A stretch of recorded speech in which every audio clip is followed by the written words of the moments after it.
les actualités de la semaine du 1er novembre, Patrice, on va commencer avec une petite touche humoristique, étant donné qu'on vient de passer l'Halloween, Patrice. Alors, je te Oui. présente une petite vidéo cute.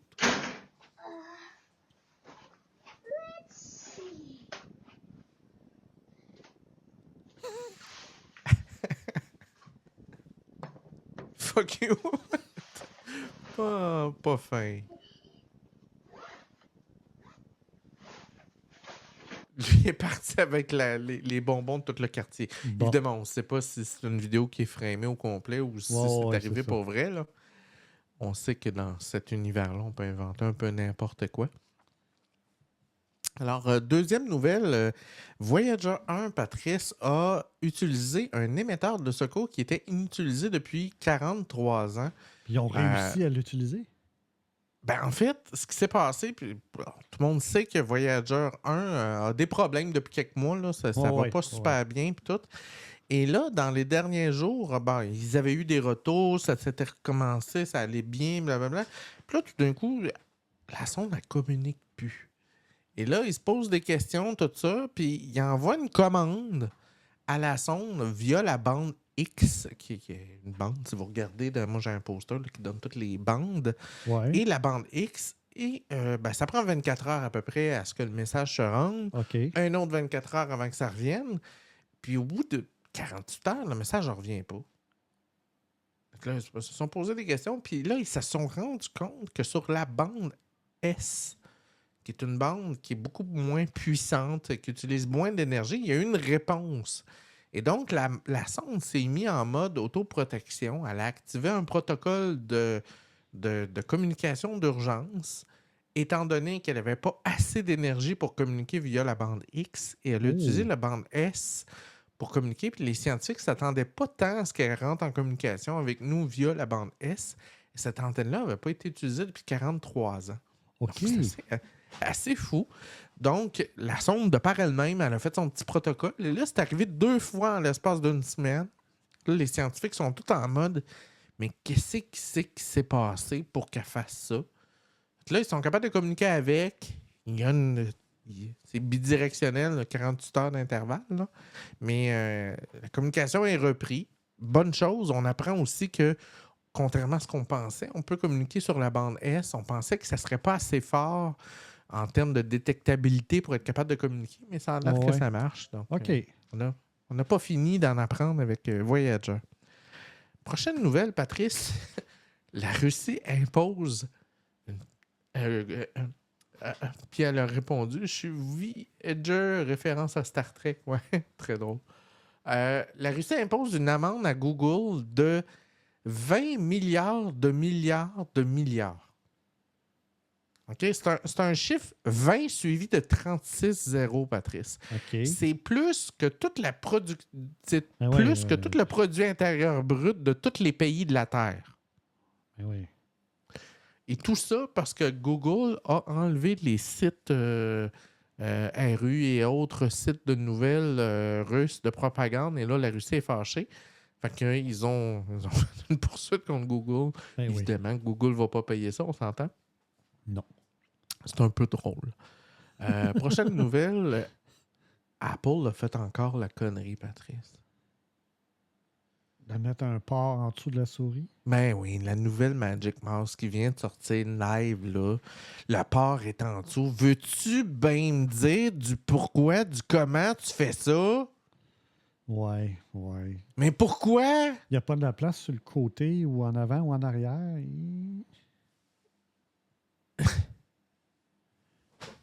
Ouais. Ouais, mais si on le met en arrière, ils vont penser qu'ils peuvent l'utiliser pendant que... On s'en fout qu'elle marche ou pas pendant qu'elle recharge, là. Ouais. Ça n'a pas de sens de mettre ça. En tout cas, Apple, des affaires, il faut que tu nous expliques. Il y a peut-être des raisons sur l'architecture interne avec la batterie et tout ça. Peut-être. Je sais pas. Mettons qu'on pourrait avoir un MagSafe là-dessus. Ouais. Hein? Ça serait pas hot? Mettre ta batterie sur ton MagSafe, 2 heures, c'est fait. Ouais, c'est vrai. On serait rendu là, Patrice? Oui.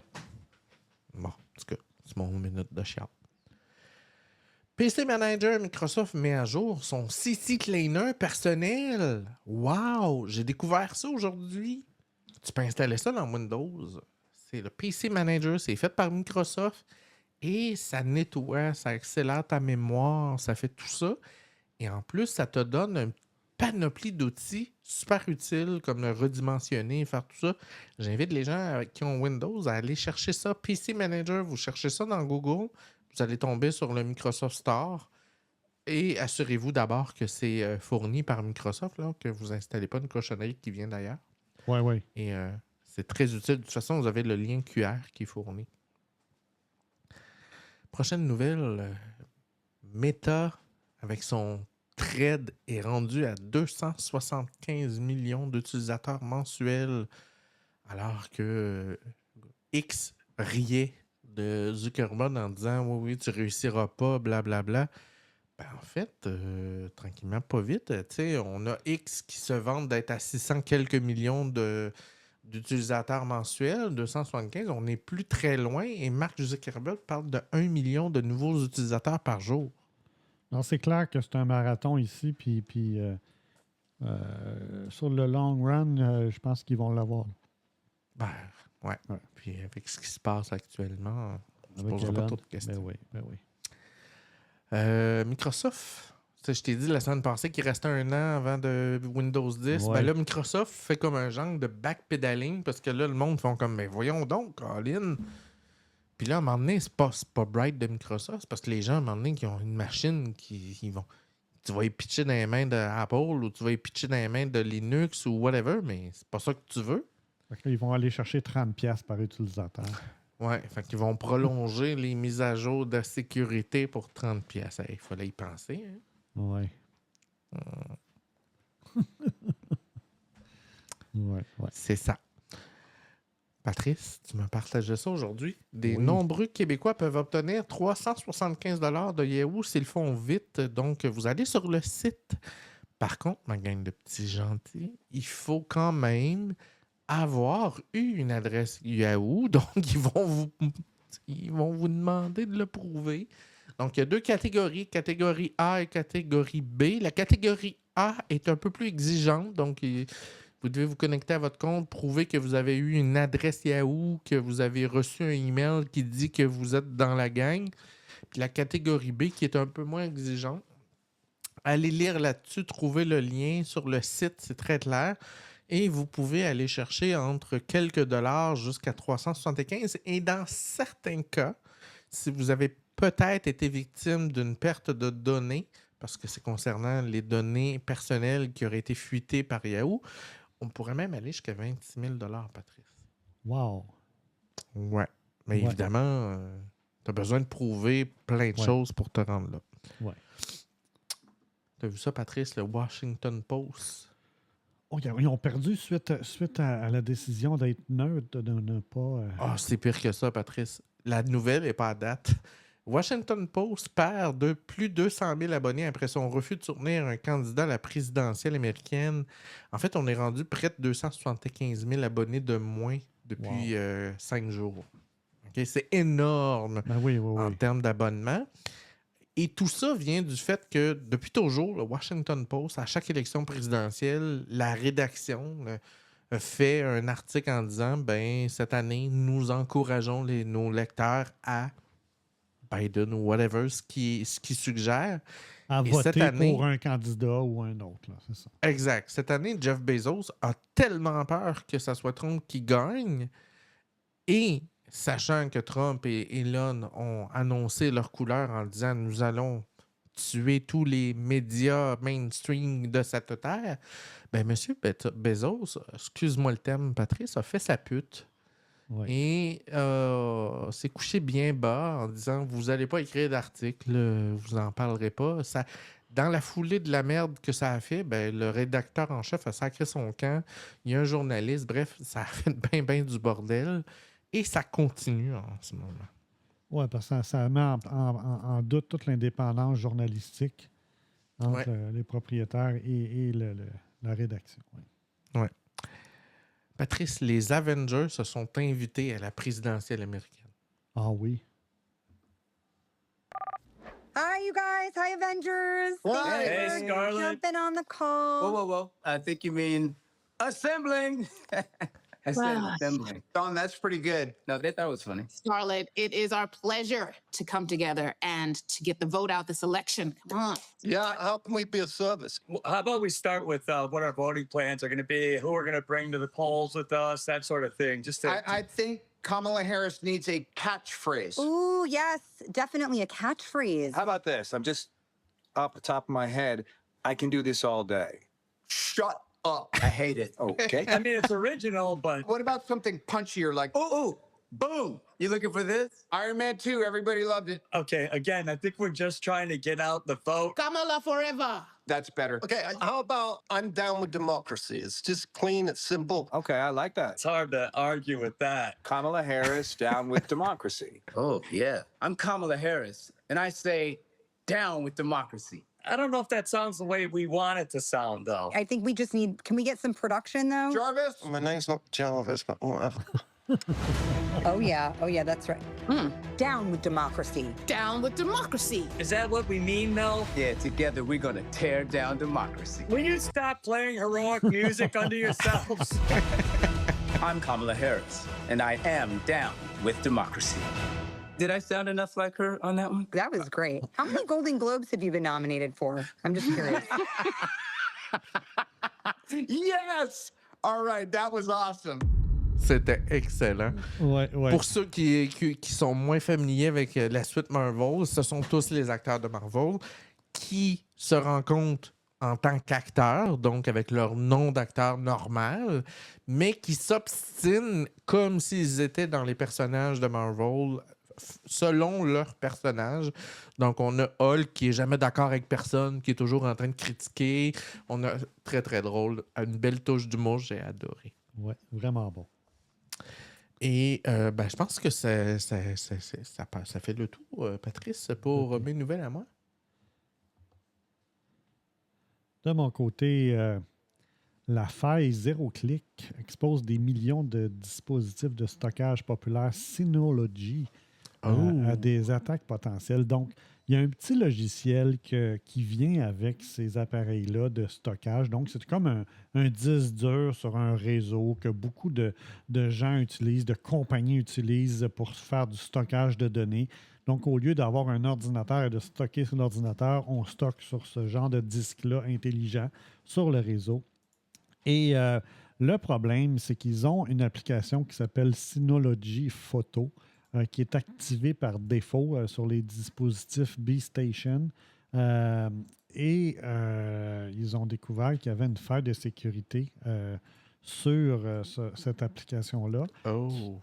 Et là, c'est des millions d'appareils qui sont souvent disponibles via l'Internet parce qu'un des buts de ces appareils-là... Ouais, c'est un NAS. Oui, c'est un NAS. Connecté. Je veux accéder à mes fichiers à distance, donc je veux être capable d'utiliser Internet de façon sécurisée, mais c'est parce que s'il y a une faille de sécurité et que là, quelqu'un réussit à prendre contrôle du disque, à l'encrypter, à demander une rançon, on n'est pas plus avancé. Donc, moi, c'est une des peurs que j'ai dans ce genre de solutions-là technologiques, que ce soit des NAS ou d'autres. J'ai peur que les développeurs ne soient pas assez rigoureux, ne fassent pas leur mise à jour, tournent les coins ronds. J'ai tellement peur de ça. Je me dis, c'est pas vrai que tous ces développeurs-là, que peu importe où ils sont à travers le monde, là, ont tout l'intérêt à ce que ce soit bulletproof.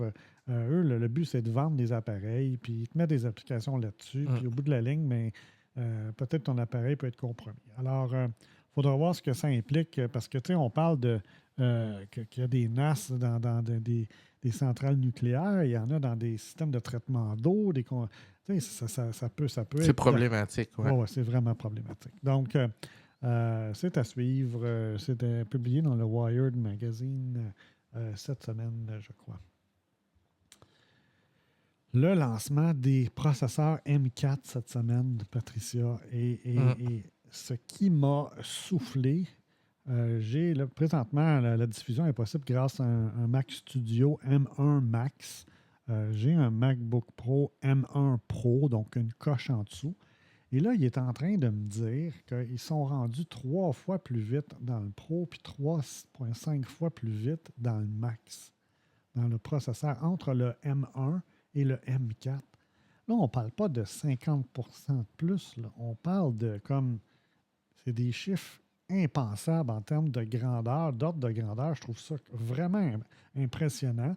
Et je me demande, ils s'en vont où avec ça, là, dans la capacité de traitement de leur processeur, quand on va penser aux générations futures, que ce soit le 5, le 6 ou le 7. Là. Mais il faut faire attention, Patrice, avec l'idée des traitements plus rapides, parce que c'est un peu, j'ai le mot misguiding en anglais, là, misleading, c'est que il y a beaucoup de choses qu'on fait dans la vie de tous les jours que la différence entre une fois et 3 fois, on ne la voit pas. C'est sûr. On s'entend, tu ouvres une page web, là, puis elle est 3 fois plus rapide. Non, c'est pas là que tu verras la différence. Exact, mais dans le traitement de, je sais pas moi, convertir une vidéo, ces choses-là, là, ça prend tout son sens. Exactement. Tu sais, générer les clips pour YouTube, je l'ai fait sur mon Mac Studio. Bon, mettons que ça me prend, disons, 10 minutes. Là, ça voudrait dire que ça me prendrait peut-être 3 minutes au lieu de 10 à peu près. Là. Bon, OK, peut-être que si j'en fais 20 par jour, ça va paraître. C'est sûr que si j'en fais juste 1, 2 ou 3, bon, ça ne fait pas une grosse différence. Mais mon point, c'est pas tellement ça, du fait qu'ils ont réussi. Ça augmente vite, là. C'est fou. C'est ça, là, c'est ça. Donc, j'étais un petit peu impressionné par ça. NVIDIA travaille sur des processeurs ARM pour Windows. Donc, il semblerait qu'ils sont en discussion puis assez avancés pour être capables de donner une alternative à des ordinateurs, à des PC. Et ils entreraient directement en compétition avec le Snapdragon X de Qualcomm. Tout semble s'enligner vers là. On dirait que tout s'en va vers l'architecture mobile ou du moins on a comme une espèce d'entonnoir. Oui. Mais ce qui est intéressant de voir, c'est que là, il y a vraiment de la compétition au niveau des processeurs. Bon, à part le sien, mais du côté PC, il y a vraiment un appétit pour aller chercher une partie du marché. Et les joueurs établis, ça ne veut pas dire parce que tu étais établi que ça va rester comme ça. Donc, puis on sait qu'NVIDIA, maintenant, c'est quasiment une des compagnies les plus grosses dans le monde en termes de valeur boursière à cause de ses puces pour l'intelligence artificielle, ce qui a fait exploser le titre en bourse depuis à peu près 1 an ou 2 ans. Tout ça pour dire que si en plus ils commencent à pouvoir vendre des processeurs au niveau de Windows avec Microsoft, bien là, on parle encore de revenus importants. Donc, ça justifie probablement l'explosion en bourse, mais ceci étant dit, ça va probablement avoir un effet sur la concurrence qui utilise d'autres types de processeurs. Donc, c'est à surveiller. C'était dans PC World cette semaine. Et du côté d'Intel, ils ont annoncé leurs résultats cette semaine avec une perte de 16,6 milliards au dernier trimestre, puis un chiffre d'affaires de 13,3. Donc, Intel est sous pression. 3 milliards, là, c'est énorme. Oui, c'est énorme. Bon, ils ont des coûts de restructuration parce qu'ils ont fait de grosses mises à pied et ces coûts-là sont dans ces résultats-là.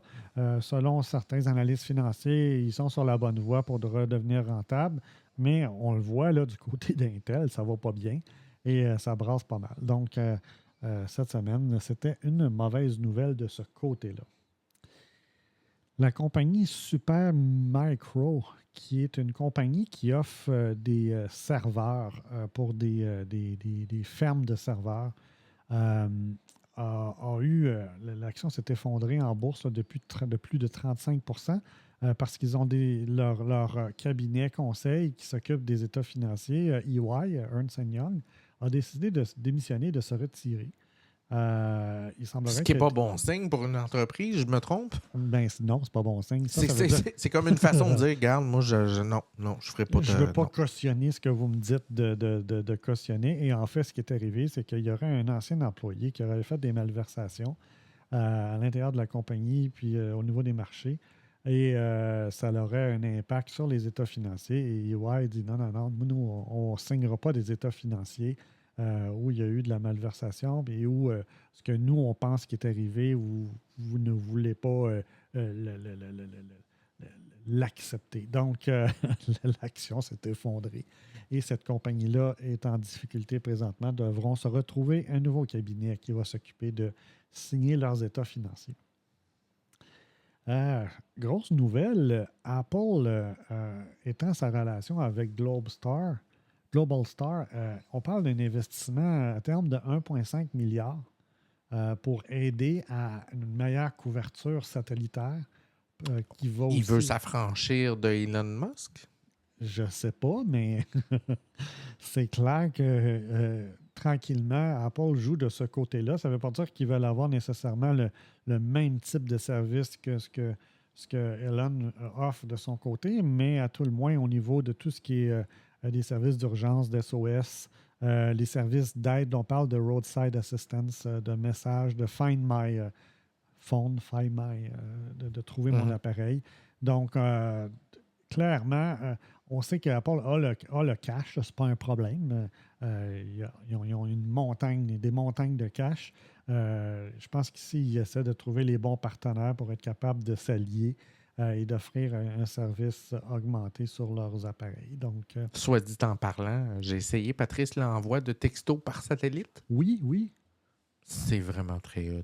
Ça fonctionne bien? Oui, OK. Faut que tu t'enlignes dans le ciel. Puis contrairement à ce qu'on croit, il n'y a pas tout le temps un satellite de visible au moment où tu as besoin. Donc, moi, j'ai dû attendre un 4-5 minutes, là. Oui, le temps de... Puis là, ça t'avertit, dans 3 minutes, il va être à nouveau visible dans ton coin, puis tout ça. OK. Mais une fois que le message est lancé, tu as une fenêtre d'une 20aine de secondes, puis ton message, ça te le dit, message envoyé, puis ton ami te répond, tu as ta réponse. C'est vraiment très, très cool. Vraiment nice. C'est vrai. Puis, tu sais, rendu là, ce que tu veux, c'est des... Tu n'es pas à 1 seconde près, mais tu veux être sûr que ça se rend et que tu sais comment le faire. Donc, l'idée, c'est d'avoir cette fenêtre-là. Nintendo qui lance une application de streaming musical pour ses saboter en ligne sur la Switch. Peux-tu dire ce qui va se passer? Oui, vas-y donc. Ça va juste pas marcher, mais bon. Tu sais, s'ils veulent. C'est comme... Des essais pour essayer d'avoir de l'attention, puis c'est beaucoup d'argent en jeu. Puis au bout du compte, on s'entend-tu que dans 2, 3, 4 ans, ça va disparaître, là. Puis, mais tu as quelqu'un qui a parti le projet, qui fait sa paye, puis avec son équipe, puis hey, nous autres, on a la bonne idée, là. On va faire du streaming musical. Ouais, c'est ça. C'est ça. Ouais. Je la trouvais pas mal drôle. Ça, c'est comme dans le temps, te souviens-tu, zik.ca? Oui, c'est ça. C'est à peu près la même affaire. Quand c'est sorti, je me disais, OK, mais c'est quoi l'affaire? T'es 5 ans en retard. Non. C'est ça, ça ne marchera pas. Ça pas. Dans le Los Angeles Times, j'ai lu l'article, c'est vraiment bon. Il y a un groupe de personnes qui se sont dit, ouais, ben la ville, dans notre cas, c'était la ville de Long Beach, en Californie. C'est quoi de nous? Ils ont commencé à enquêter et ils sont aperçus qu'il y avait environ 20 technologies déployées par la ville qui collectaient leur information. Les technologies de stationnement, les caméras de sécurité qui étaient capables de les identifier. On sait déjà que la police a accès à toutes les plaques d'immatriculation, donc scanne les plaques quand ils se promènent dans les rues, collecte l'information de quel véhicule est où, quand, comment. Et ils se sont aperçus que sur les différents sites web, pages web, les différents systèmes de la ville, on avait de plus en plus de questions qui nous disent acceptez-vous que votre information soit partagée pour la vie privée, là, parce qu'il y a un nouveau légal, il faut qu'ils le demandent. Mm-hmm. Et là, ils s'aperçoivent qu'il y a un paquet d'applications qui demandent ce genre d'informations-là. Donc, ils disent qu'on est en train de te vendre ton stock. Ouais, c'est ça. Fait que c'est pas tant que c'est préoccupant que est-ce qu'on sait vraiment ce qu'une ville collecte sur nous autres? Là? C'est ça la question qui se posait. Et je trouvais intéressant l'exercice de dire, bon, on va faire l'exercice avec une groupe de personnes, avec des journalistes, pour être capable de comprendre quelle information est pas juste collectée, mais stockée puis partagée là, entre les systèmes. Donc, tu sais, que ce soit la piscine municipale, la bibliothèque, c'est toute de l'information où ils peuvent savoir tes allées et venues. Ils peuvent avoir de l'information particulière sur toi. Est-ce que les systèmes sont sécurisés au niveau de la date de naissance, au niveau de ces informations-là? Donc, je trouvais ça intéressant comme article dans le Los Angeles Times. Et sur ce, ça complète nos nouvelles de la semaine. Non, Patrice. Ah non. Pixelmator. Oh oui, excusez-moi, j'ai oublié. Parce que je ne l'avais pas. Ouais. Tu ne l'avais pas en slide? OK. Non, je l'avais en slide, mais je ne l'avais pas dans mes notes. Oui, c'est une nouvelle de dernière minute. Apple a fait l'acquisition de Pixelmator. Si vous vous souvenez, dans une de nos diffusions sur nos applications que l'on utilisait et qu'on aimait beaucoup, moi, j'ai commencé à utiliser Pixelmator il y a longtemps. C'est l'équivalent d'un Photoshop au stéroïde sur le Apple Silicon, donc sur les puces M d'Apple, et c'est excessivement puissant au point où, avec les années, ils ont développé des versions iPad, des versions iPhone, et Apple, normalement, font les acquisitions de ces applications-là quand ils jugent que ça fait partie de leur intérêt d'avoir ce genre de fonctionnalité-là. Ils l'ont fait avec Shazam pour la musique qu'ils ont acheté. Ils l'ont fait avec un paquet d'autres applications au niveau de tout ce qui est Apple Maps, là, tout ce qui est les cartes routières. Il y a une compagnie québécoise qui a été achetée. Dans ce cas-ci, c'est Pixelmator qui est maintenant dans le giron d'Apple. Ça devrait être conclu sous peu, mais ça a été annoncé officiellement aujourd'hui sur le blog du site web de Pixelmator. Donc, évidemment, les propriétaires ont fait la passe, c'est sûr, en termes d'argent.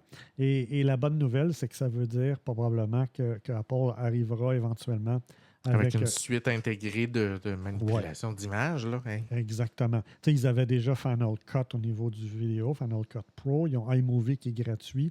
Est-ce qu'il faut penser qu'un Pixelmator va être disponible gratuitement en version plus légère et peut-être une version plus professionnelle? Parce qu'ils ont quand même aussi une suite de logiciels. Là, comment que ça c'est Aperture qu'ils ont? Je ne sais pas si ça existe encore, Aperture. Ce rapport ça existe encore. C'est un peu un genre de Adobe Lightroom, là, mettons. Oui, dans ce style-là. Là. Donc, je pense peut-être que c'était le morceau qui leur manquait pour être capable d'avoir une suite plus élargie. De toute façon, Apple, la stratégie, c'est pas tant de dire je vais charger pour des logiciels, c'est bien plus je vais vendre des équipements et je vais vous donner le logiciel qui va avec pour être capable de l'utiliser. Donc, chapeau à l'équipe de Pixelmator qui a fait probablement un bon investissement en travaillant sur ce produit-là à travers toutes ces années-là.